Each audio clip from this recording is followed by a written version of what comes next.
Platform द्वारा चलाए गए वीडियो भी मैं आपके सामने समक्ष रखना चाहता हूँ। उसके साथ रहने वाले अजय निषाद का बयान भी है, उस बयान में वो वीडियो में उसके साथ रहने वाले अजय निषाद का मैं बयान भी इसमें आपको वीडियो दे रहा हूँ, जो उसके साथ रहने वाले जो उसका अकाउंट चलाते हैं। उसका क्या, इस वीडियो को सुनने के बाद मैं आपसे पूछना चाहता हूँ कि आत्महत्या कमरे के को अंदर से बंद करने की बात की जाती है और उसको सबसे पहले देखने वाले उसके मित्र कह रहे हैं कि दरवाजा बाहर से ताला बंद था, तो आत्महत्या करने वाला व्यक्ति बाहर से ताला कैसे बंद कर सकता है, इसका भी जांच होनी चाहिए। वो जो व्यक्ति फोन कर रहा है वो बता रहा है कि सबसे पहले एक मीडिया का व्यक्ति जो है वो फोन किया तीसरे वाले व्यक्ति ने उसको फोन किया, तो मैं दौड़ के गया दरवाजा खोलने, तो फिर नहीं टूटा। वो कह रहे नहीं चाबी, तब चाबी लेने आया, चाबी खोल। तो ये कैसे हो सकता, आप समझ सकते हैं कि उसके वहाँ माँ बाप नहीं है, वो बगल में नहीं, कोई पड़ोसी नहीं बुलाया। 100 किलोमीटर दूर रहने वाले जो घड़ियाली आंसू बहा रहे हैं, ऐसे तरह के लोगों को के संज्ञान में आने के बाद अगर ये मामला आ रहा है तो इस पर जांच होनी चाहिए। जो सच्चाई है उसको जानना चाहिए लोगों को।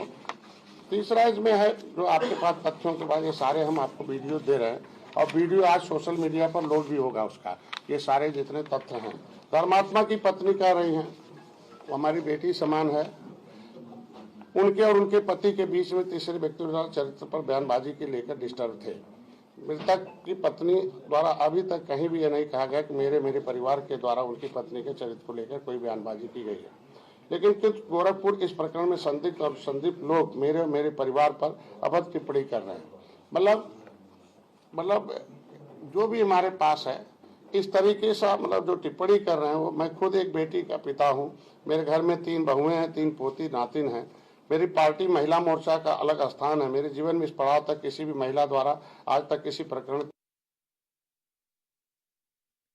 संजय निषाद की प्रेस कॉन्फ्रेंस और संजय निषाद इसमें तमाम उन पर लगाए गए आरोपों को लेकर स्पष्टीकरण देते हुए नजर आ रहे हैं। धर्मात्मा की आत्महत्या पर संजय निषाद का बयान, प्रेस कॉन्फ्रेंस कर तमाम वो पोस्ट जो किए गए हैं उसको लेकर सफाई दे रखे हैं और जो आरोप लगाए जा रहे हैं उसको लेकर जिक्र कर रहे हैं। सिलसिलेवार तरीके से एक एक पॉइंट को अपने प्रेस कॉन्फ्रेंस में संजय निषाद ने रखा है और संजय निषाद ये कह रहे हैं कि जितने भी पोस्ट किए गए उसमें कहां पर जिक्र हुआ ना पैराग्राफ ना फुल स्टॉप, और उसी के साथ उनका यह भी कहना है कि शायद जिस तरह से आरोप लग रहे हैं ये हमारी छवि को खराब करने के लिए धर्मात्मा की आईडी का कोई इस्तेमाल कर रहा था और वहां से इस तरह के पोस्ट किए जा रहे थे। संजय निषाद ये भी कह रहे हैं कि एक ही व्यक्ति की आईडी को बहुत सारे लोग चला सकते हैं, इस बात का वो बार बार जिक्र कर रहे हैं, इस पर जोर भी डाल रहे हैं। इसके अलावा उन्होंने ये भी कहा कि जो आत्महत्या करता है वो कमरा अंदर से बंद करता है, बाहर से नहीं,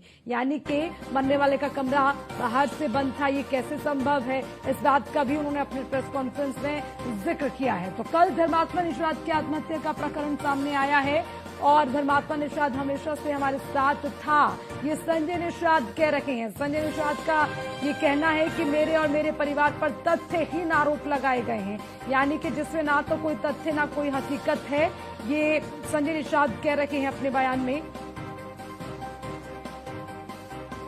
इसी पर ज्यादा अपडेट लेंगे, हमारे संवाददाता एसके वाजपेयी हमारे साथ जुड़ गए। एसके वाजपेयी, देखिए प्रेस कॉन्फ्रेंस में तमाम वो आरोप जो संजय निषाद और उनके बेटों पर लगे हैं उन्हें वो निराधार बता रहे हैं।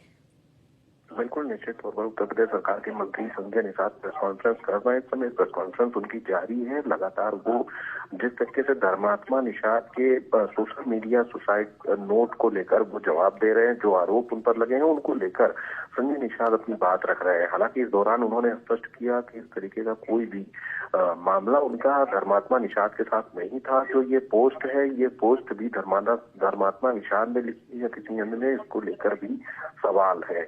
और निश्चित तौर पर वो खुद चाहते हैं कि इस पूरे मामले की जांच होनी चाहिए। उनको या उनके परिवार पर लगाए गए आरोप तथ्यहीन है, निराधार है, ऐसा उत्तर प्रदेश सरकार के कैबिनेट मंत्री संजय निषाद का कहना है। तो निश्चित तौर पर इन सारी चीजों को लेकर संजय निषाद कहीं न कहीं चीजों को नकारते हुए नजर आ रहे हैं। और वो एक जिक्र बार बार कर रहे हैं एसके वाजपेयी, जो उन्होंने पहले भी कहा कि ये तो छवि खराब करने की बात है, आरोप तथ्यहीन है, इस आईडी को वो नहीं बल्कि शायद कोई और ही इस्तेमाल कर रहा था ताकि उनकी भी छवि को खराब किया जाए। इस बात को भी बड़े भरोसे के साथ कह रहे हैं और प्रेस कॉन्फ्रेंस में भी उन्होंने इस बात को दोहराया। बिल्कुल निश्चित तौर पर संजय निषाद की तरफ से कहना है कि वो इस तरीके के लैंग्वेज और चीजों का प्रयोग अपनी पोस्ट में नहीं करता था, जिस तरीके की भाषा का प्रयोग इस पोस्ट में हुआ है। निश्चित तौर पर संजय निषाद का कहना है कि ये जांच का विषय है और इस पूरे मामले की जांच होनी चाहिए। हालांकि परिजन जरूर आरोप लगा रहे हैं। देखना ये है क्या कुछ और संजय निषाद इस पूरे मामले को लेकर कहें। प्रेस कॉन्फ्रेंस अभी भी जारी है एसके वाजपेयी। चलिए, प्रेस कॉन्फ्रेंस जारी है और लगातार अब इस पर स्पष्टीकरण देते हुए संजय निषाद नजर आ रहे हैं, क्योंकि सवाल ये भी उठ रहे हैं कि जो एफआईआर दर्ज हुई है उसमें संजय निषाद और उनके बेटे, दोनों ही बेटों के नाम जो है वो गायब मिले। आखिर जो पहली तहरीर है उसमें नाम आने के बाद एफआईआर के बाद उन नामों को क्यों हटाया गया। उसके अलावा संजय निषाद भी उन पर लगे हुए तमाम आरोपों को लेकर स्पष्टीकरण देते हुए नजर आ रहे हैं।